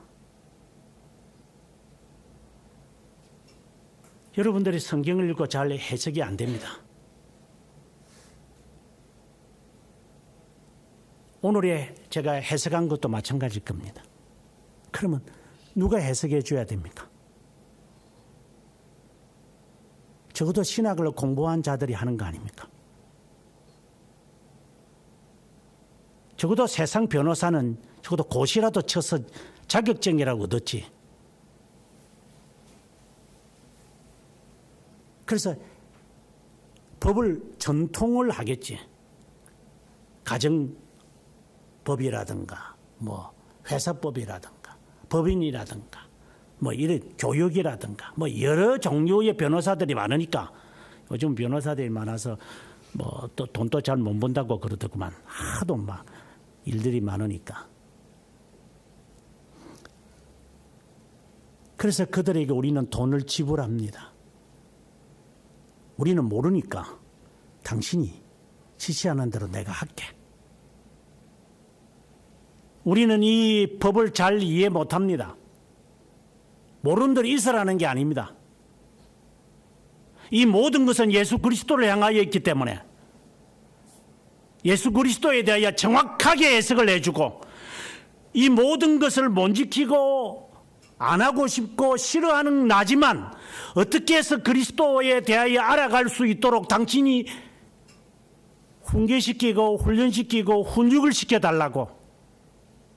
그래서 그리스도께서 교회를 설립하셨고 교회의 지도자들을 통하여 우리에게 말씀하는 거 아닙니까? 아니면 이거 다 필요 없어. 내가 신학을 공부했으니까 내가 하나님 앞에 바로 갈게. 아니면 그렇게 하시든가. 아니면 내가 법을 전공을 해가지고 저처럼 영주권 딸 때 변호사 없이 그냥 맨땅에 헤딩을 해가지고 미국에서 자격증을 얻던가.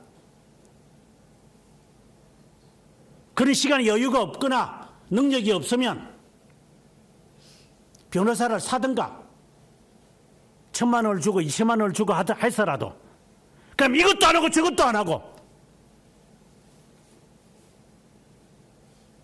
말씀은 이 나이만큼 읽든가 그러면 혼자 공부를 해서 하나님의 말씀을 해석하고 적용하든가 아니면 하나님의 말씀을 선포하는 자의 말을 듣든가.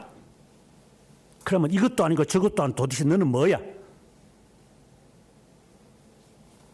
하기 싫다는 거잖아.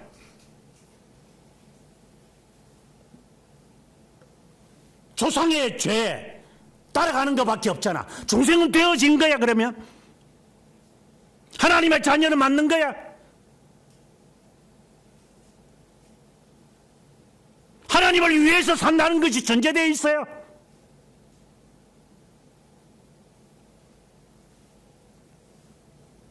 먹든지 마시든지 무엇을 하든지 하나님의 영광을 위해서 하라. 여기는 잘 외운다. 어디 있는지도 모르지만 사도행전이 있는가 로마서에 있는지 요한계시록에 있는지 창세기에 있는지도 모르겠지만 왜 그 말씀을 하게 됐는지도 모르겠고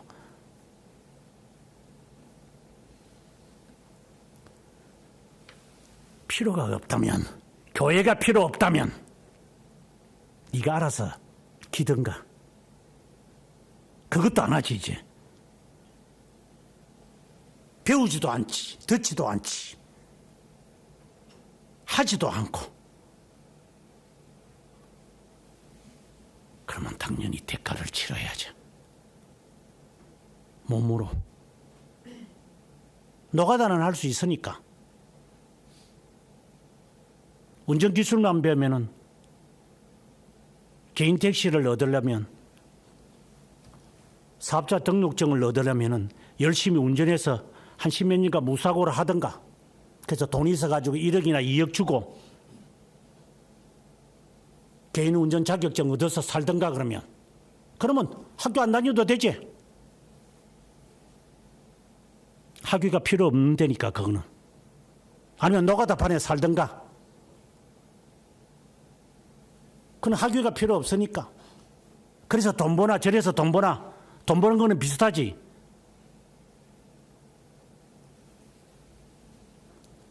인생 그따위로 살지. 신앙생활도 그따위로 하고.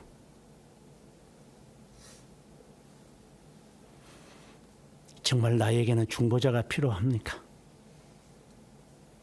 하나님과의 관계를 정말 맺으려고 합니까? 맺은 겁니까? 맺은 것을 유지하려고 합니까?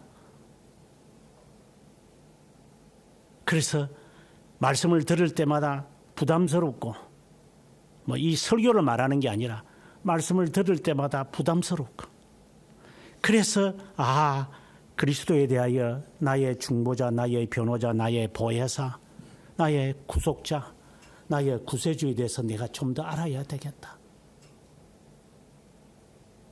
그리스도 안에서는 자유가 있으니 그 자유 안에서는 두려움이 내쫓긴다는데 그리스도를 아는 이 지식이 나에게 자유를 줄 거니까 내 삶에서 이 자유를 내가 맛보기 위해서 그리스도에 대해서 내가 알아야 되겠다. 이것은 정상적인 사람들의 고백이에요. 나 그거 싫어. 내 혼자 그냥 하나님과 만날래. 그럼 만나십시오. 변호사 필요 없어. 내가 혼자 내가 법원 상대로 내가 하겠어. 그럼 하세요. 그럼 별로 어려움이 없습니다. 신앙생활도 그렇게 하세요. 네가 알아서 자제하고 네가 알아서 억제하고 네가 알아서 루틴을 만들어서 하세요. 수공업을 하든지 무슨 집에서 앉아서 상공업을 하든지 하세요. 그럼 교회 안 다녀도 돼요. 셀프 컨트롤이 된다면 그걸 전제하고 하는 겁니다.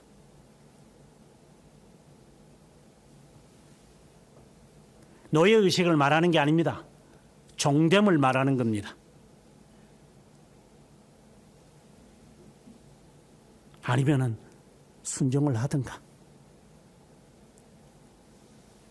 맹종하라는 말이 아니고 순종하든가. 그러고 난 다음에 오늘의 본문에 가서 이제 체결한 것을 선언하게 됩니다. 그런데 갑자기 제단에 대한 이야기로 마무리를 합니다. 십계명의 해석의 내용이 다 관계라고 했습니다. 하나님과의 관계,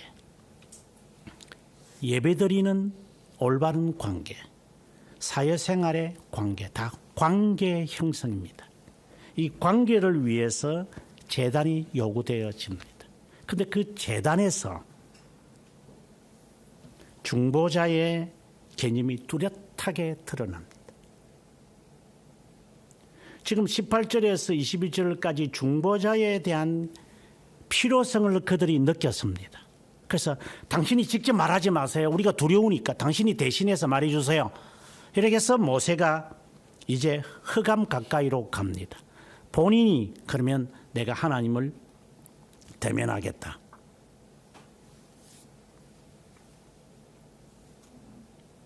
그러고 난 다음에 제단에 대한 이야기를 합니다. 먼저 23절에 가서 다시 이 계명을 언급합니다. 하나님 앞에서 우상 만들지 마라. 하나님과의 관계를 위한 이야기를 끄집어내려고 이 이야기를 시작하는 겁니다. 그리고 24절에 가서 하나님과의 관계를 위해서는 반드시 성막에 들어가려면 제단을 통과해야 됩니다. 그 제단은 5m 정도의 높이에 올라갑니다. 그러면 계단을 만듭니다. 갑자기 내가 성룡처럼 팅하고 올라갈 수도 없고, 그러면 계단을 만들어야 됩니다. 그 제단의 양과 소를 이제 번제와 화목제로 드려야 되는데, 계단을 쌓을 때 이렇게 제단을 쌓을 때 제단을 만들기 이제 높이가 있으니까 한 5m 정도 되니까 여기서 이만큼 이보다 훨씬 더 높으니까 계단을 만들어야 되는데 그것을 정으로 쪼아서 만들지 말아야 한다. 이 말은 네가 하나님께 가까이 가려고 할 때, 앞서 제가 이야기할 때 그 법을 알면은 그럼 네가 법 공부하든가 그러면, 그래서 변호사 필요 없이 그냥 네가 그냥 작성을 해서 하든가, 아니면 변호사 사서 해라. 중보자 필요하지. 아니면 실패를 거듭하든가. 쉽게 말하면 혼자 잘난 체 하지 마라 이 말입니다. 모르면 배우든가.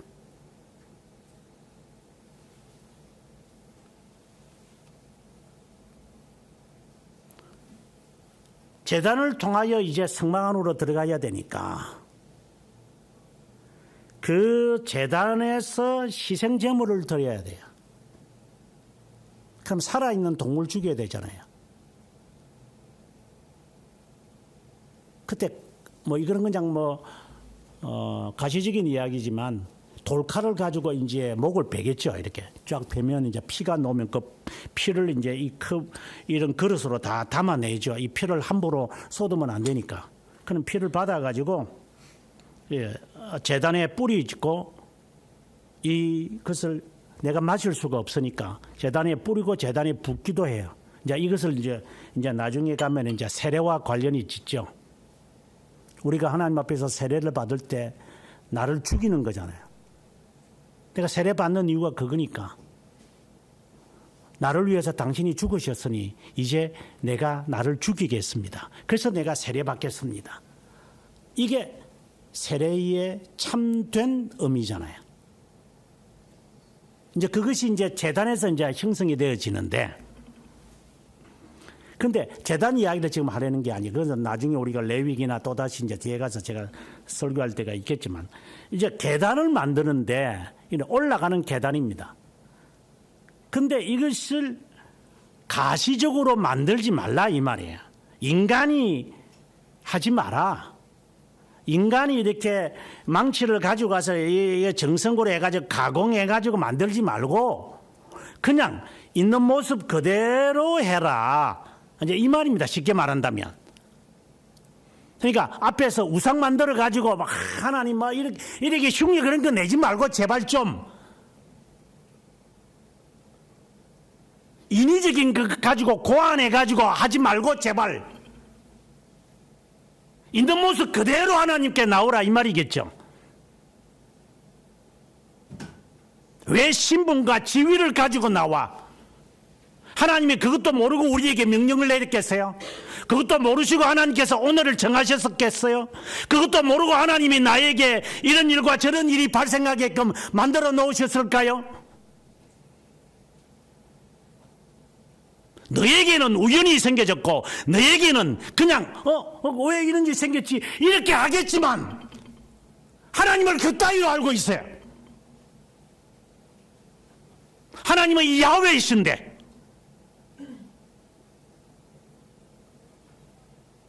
왜 일이 이렇게 꼬이나? 꼬이게끔 누가 만들었어요?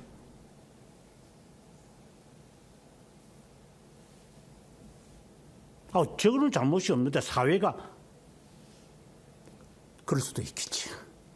저놈이 저래서 했을 수 있겠지. 마치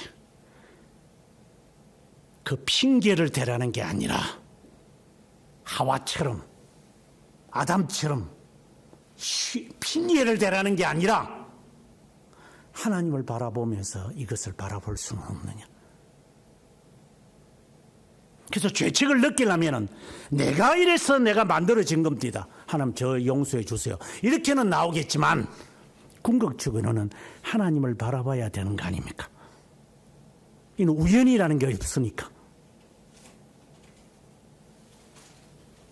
그러면 이제 제단을 통과해서 성막으로 들어가서 이 제단에 올라가기 위하여 청계를 고안하지 말라는 말이에요.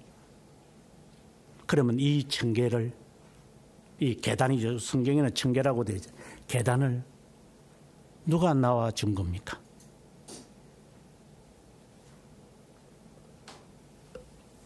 야곱이 하란으로 도주할 때 누가 하늘과 땅에 청계에서 오르락 내리락 하셨습니까? 야곱이 뭘 느꼈습니까? 당신이 나와 함께 하십니까? 나다나엘이 성경을 읽을 때 아무도 모른다고 했지만 내가 너가 무화과 나무 아래 있을 때 있는 것을 내가 보았다. 그렇게 말할 때 나다나엘은 놀랐습니다. 이보다 더 큰 일을 보리라. 무슨 의미입니까? 네가 지금 광야로 걸어가는 일, 네가 지금 하나님의 나라가 임해야 되겠다고 하면서 무화과 나무 밑에서 언제 하나님의 나라가 임할까 네가 얼마나 묵상하며 고민했겠느냐. 그것을 주님이 아신다는 거잖아요. 그래서 이 야곱은 자신의 허리춤에 있는 올리브유를 내걸면서 이것이 당신의 집이 될 겁니다. 그렇게 고백한 거고, 나다나엘은 그 일로 예수 그리스도를 따라간 것이고, 정말 이 청계가, 이 계단이 인간의 고한물로 내가 이렇게 해서 되는 것이 아니라는 것이 확정이 되십니까? 누가 이것을 마련해 놓았습니까? 그래서 다니엘서 4장에 보게 되어지면은 다니엘이 다리오 왕이 꿈을 꿨을 때에 신상 이야기를 합니다. 그런데 갑자기 사람의 손으로 뜨지 아니하는 돌이 와서 다 무너뜨렸다고 했습니다. 누굽니까? 모퉁이 돌이 누굽니까? 예수 그리스도십니다. 너로서는 그 수미터가 되어지는 제단에 올라가서 네가 행하지 못하겠지만 이거는 관계를 위한 건데 네가 성막에 들어갈 수는 없지만 누가 너를 올리겠느냐? 네가 희생제물 되는 것도 아니잖아. 하나님 우리 보고 죽으라는 겁니까? 하나님이 우리의 재산을 다 뺏어간 겁니까? 하나님이 우리의 인생을 망쳐먹으려고 하시는 겁니까? 근데 왜 우리에게는 순종이 없는 겁니까? 망쳐먹게 하시려고. 누가 하나님이 우리 보고 희생제물 되라고 했습니까? 그분이 하신 거잖아요. 그런데 왜 순종 하나도 못 지켜 살아? 그렇게 듣는 게 싫어. 성질이 못돼 처먹어가지고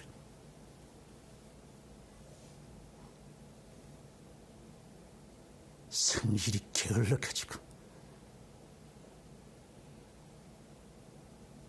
이 모습 벗어버리라고 그렇게 이야기하고 이 사람과 함께 내가 십자가에 못 박혔다고 말해도 어디다 귓잔등으로 듣고 있는 것들이지.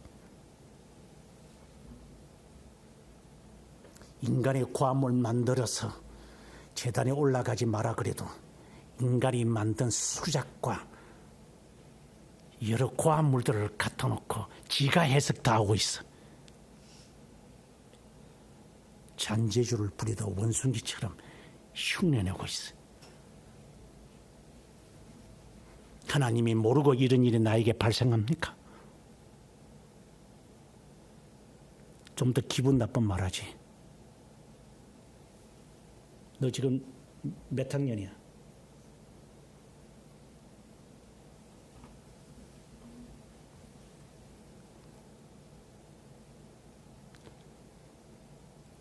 이만할 때 되기 전까지 나는 3학년 때부터 5학년 때까지 내 몸에 흔대가 있다는 이야기를 들었을 겁니다. 왜 이만한 놈이 기도 못합니까? 하나님 앞에. 나는 뚜렷하게 기억합니다. 하나님, 낫게 해주세요. 나이가 먹었어 이것들이.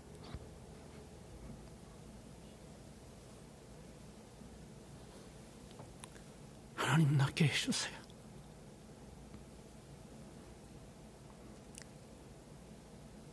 저희 아버지에게는 제가 외동아들이라 그랬어요. 제가 나시 가문의 장손이니까 너무나도 저를 귀하게 키웠어요. 너는 장손이다. 그래서 제가 이런 몸에 흔대가 나니까 제일 먼저 하는 말이 저 어머니 보고 했던 말이죠. 네가 예수 믿어서 그래. 그 다음에 하는 말이 네 이름이 선녀니까 네가 옛날에 귀신을 많이 섬기다 보니까 귀신이 너를 지금 방해가 아니 귀신이 지금 싫어하는 거야. 그렇게 이야기했다고 합니다. 저는 뭐 기억이 잘 안 납니다. 그때 저희 모친도 많이 울었겠죠. 그렇게 기도하셨다 그러더라. 주님, 제 조상의 지은, 물론 이제 이거는 신앙적인 것은 아니지만 조상이 범한 죄 3, 4대까지 이른다. 이 말하고는 상관이 없다고 제가 34장 28절의 말씀을 인용을 하면서 제가 했으니까 제가 다 담당을 하죠. 하지만 이 아이는 아니지 않습니까? 이 아이에게 왜 이런 피부염이 생깁니까? 이제 그렇게 기도하셨다 그러더라고요. 몇 년을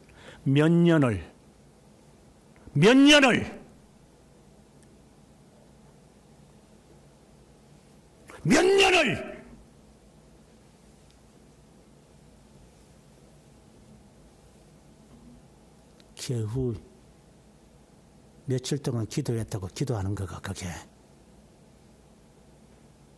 확 그냥 또랑에 쳐박아 버릴까 그냥.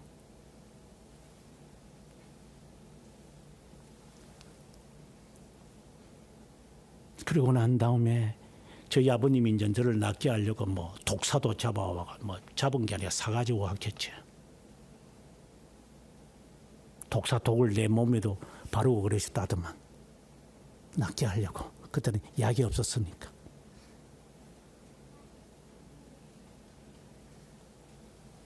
(3년이) 지나고 난 다음 기도하는 가운데 1시간 반을 걸어와서 새벽 기도했어요. 잘 들어. 지구식사 자빠지지 말고 신앙생활 하려면 1시간 반을 걸어와서 매일 통행금지를 걸리는 줄 알지만 경찰이 나중에는 가시오. 아이 저 아줌마 뭐 또 저 교회 간단다. 그래서 걸어와서 산등성이 있는 교회에서 예배를 드리면서 아들을 낳게 해달라고 기도하고 난 다음 잠을 자는 저에게 혓바닥으로 온몸을 핥아서 그리고 고름을 다 짜먹었다고 그러더만. 너는 그따위도 못하지.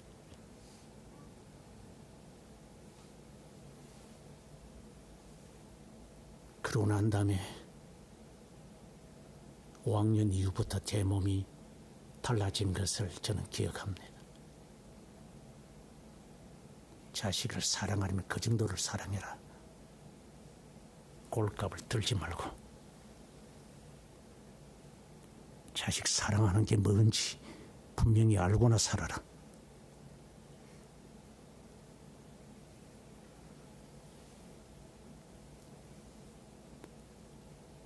하나님의 우연을 가지고 우리에게 행동하지 않으신다는 것을 우리는 믿습니다. 그럼 어떻게 해결해야 됩니까? 떠인 돌이 손에서 떠이지 않는 이 돌이 그 신상을 부숴버렸다고 했습니다. 그리고 난 다음에 그 돌이 점점 커서 온 누리를 덮었다고 했습니다. 몇 가지로 해석이 되겠지만 간단하게 말하면 주님이 주권자이심을 말하는 거 아닙니까? 각자 개인에게 적용시키면 하나님의 내 인생에 있는 신상을 다 부수시고 그 작은 돌이 나를 무너뜨리고 그리고 그것이 세상을 지배하는 것이라는 거 아닙니까? 그분이 주권자라는 거 아닙니까? 그 말의 의미로 제단에 올라갈 때 정으로 만든 것으로 올라가지 말고 있는 그대로의 모습으로 올라가라. 그러고 난 다음에 나중에 레위기 9장 22절에 보게 되어지면은 계단을 만듭니다. 나중에 계단 만드는 게 나쁜 게 아닙니다. 그래서 영어에 제가 써놨습니다만 스텝 다운, 한 계단 한 계단으로 해가지고 내려옵니다. 그렇다면 오늘의 이 말씀은 계단을 만들지 말라는 게 아니라 사람의 손으로 만든 계단을 만들지 말라는 것에 있고, 너가 고안한 것을 가지고 하나님께 가까이 가겠다고 하지 말라는 말이고, 너의 생각을 가지고 인생을 구상하지 말라는 말이고, 하나님의 자녀는 하나님의 자녀답게 지혜를 얻어서 신중하게 살아라는 말이고, 십계명은 이 모든 것을 말하기 위해 하나님께서 요약하여 약정해서 이제 이것을 가지고 구체적으로 이제 하나님의 집을 어떻게 만들어야만 하는지, 신앙을 가꾸어야만 하는지, 그리고 난 다음에 이제 실제로 사회생활에서는 어떻게 생활해야 하는지, 이게 순서잖아요. 여러분은 그 순서에 따릅니까? 여러분의 행동을 한번 보십시오. 하나님과의 관계는, 예배를 드리는 관계는, 사회생활의 관계는 거꾸로 뒤집고 있지. 그래서 부자 청년에게 주님이 지적한 겁니다. 너에게 한 가지 부족한 것이 있으니 네 재산을 다 팔아라. 그리고 나를 쫓아라. 자신의 신상을 무너뜨리라고 하는 겁니다.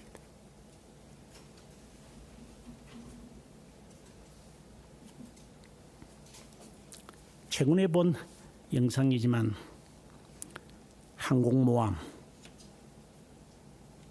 50억 달러라 그런 5조 달러라든가 모르겠어요. 그래서 천조국이라 그러죠. 항공모함 한 대가 우리나라 1년 예산과 맞먹을 정도의 큰 돈이 들어가죠. 5천 명이 살면서 700일 동안이라도 먹을 수 있는 양식을 그 안에 저장을 하는 그 거대한 커리어 항공모함입니다. 그런데 이 항공모함은 항구에 정박하기가 어렵습니다. 그럼 어떻게 정박할 수 있습니까? 그래서 조그마한 인도하는 배가 가서 그 거대한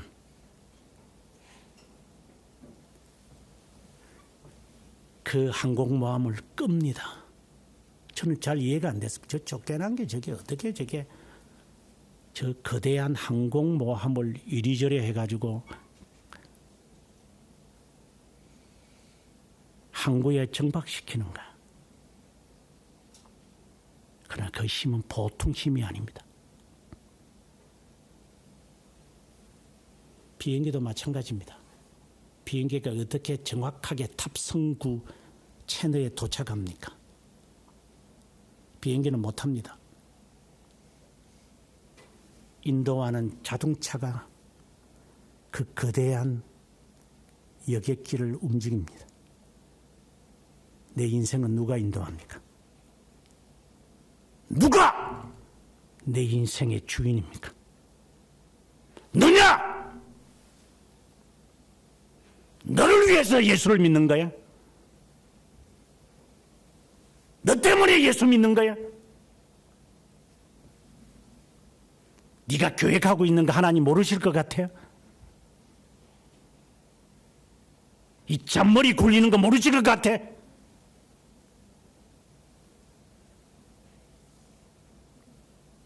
네 게으름을 하나님 모르실 것 같아요.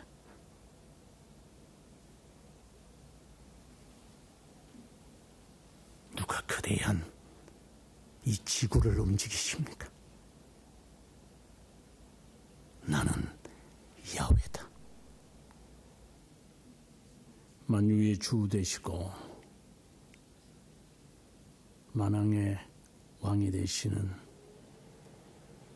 산성과 생명과 요새와 반석이 되시는 하나님, 그 하나님 앞에서 맺었던 그 약정을 저희들이 지키게 하옵소서.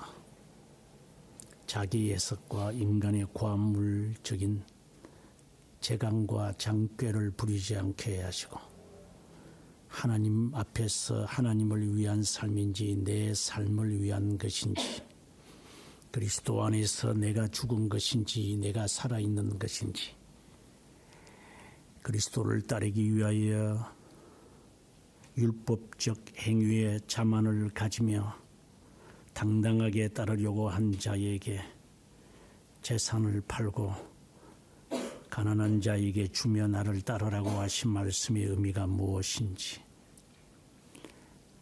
이 광야 같은 세상을 살아가지만 그 다리의 역할을 하시며 나를 대신해서 내가 죽어야 할 그 제단에 이미 죽으시고 나의 삶을 주관하시며 선으로 선을 위하여 행하시는 하나님이 어떠한 분이심을 배워 그분의 존재로 내 존재가 새로운 가치를 만들어 간다는 것을 적어도 조금이라도 최소한 알아서 규범을 가지며 살아가는 자, 하나님의 자녀, 선택된 자에게 자연스러웠기를 간곡하게 비웠고 생명의 근원이 되시며 주권자 하나님이신 야훼이신 예수 그리스도의 이름으로 기도드립니다. 아멘.